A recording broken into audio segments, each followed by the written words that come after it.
عندنا دجاج نقطعو دي بتي مورسو. عندنا هنا طوماط كونسونطري، عندنا طوماطيش تاع الحب مطحونه، عندنا لا موتارد نديروها للسكالوب، عندنا الملح، عندنا لا صوص صوجا انا نستعمل هذه شدت لي بزاف، عندنا سباغيتي، عندنا الثوم هو اساسي في السباغيتي، عندنا لي ايبيس تاع الدجاج، عندنا العكري، وعندنا الزعتره وحبه الجامبو والرند. عندنا مقله نديرو شويه سمن ولا زبده ونديرو شويه زيت. عندنا سكالوب نقطعوه بتي مورسو. من بعد ما قطعنا كامل لي سكالوب نروحو لي زيبيس. عندنا لي زيبيس تاع الدجاج، عندنا الرند، عندنا العكري، عندنا هنا الزعتره، وعندنا الجامبو. من بعد ما طرونشينا كامل لي سكالوب ديالنا نروحو نديرو لي زيبيس اللي هما عندنا لي زيبيس تاع الدجاج، عندنا الروند، عندنا العكري، عندنا الزعتره، وعندنا حبه الجامبو. عندنا مغرفه صغيره تاع لاصوص صوجا. نخلطو كامل لي زانغريديون هنايا ونروحو قباله نديرو في المقله. من بعد ما سخنت الزيت بيان مع الزبده نروحو قباله نرمو السكالوب ديالنا.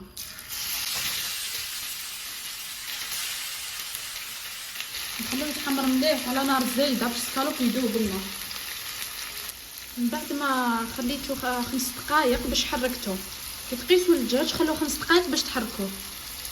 من بعد ما خليته 5 دقائق كي نرمو السكالوب تاعنا نخلوه 5 دقائق باش نبداو نحركوه ونشوكوه بالنار. لازم نزيدوا له النار بزاف.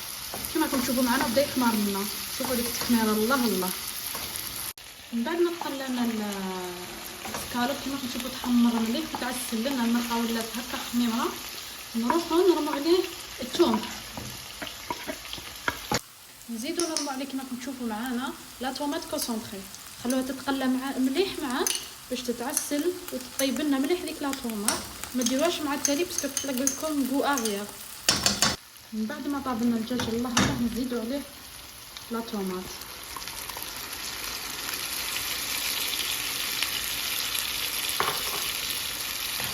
نحركوهم بيان ونخليهم يتقلاو مع داك الثوم والبصل. نغرقو عليهم وحنا نسينا الرند، ها هو الرند نديرو الرند خليهم يتقلاو بيان كوم. نزيدو عليه شويه تاع الملح. وهنا بطبيعه الحال نمرق هذيك لاصوص ديالي ها نديروها في الكيكاطه تاعي نردو في المرقه.